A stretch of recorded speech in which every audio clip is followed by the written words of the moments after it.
Very kuyan po. Perming nagkakaigwanin mga insidente ng pagkakasulo sa mga pagrurugaring. Yung buko sa umaga. Ako lang yan mga tugang kung nagigirumduman po nindo.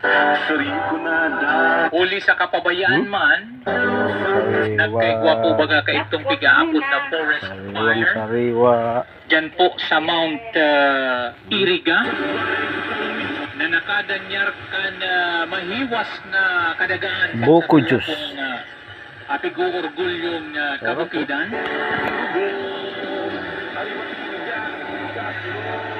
Kamadali kayang maalang siyempre ang mga duot dyan pag araw po sa inyong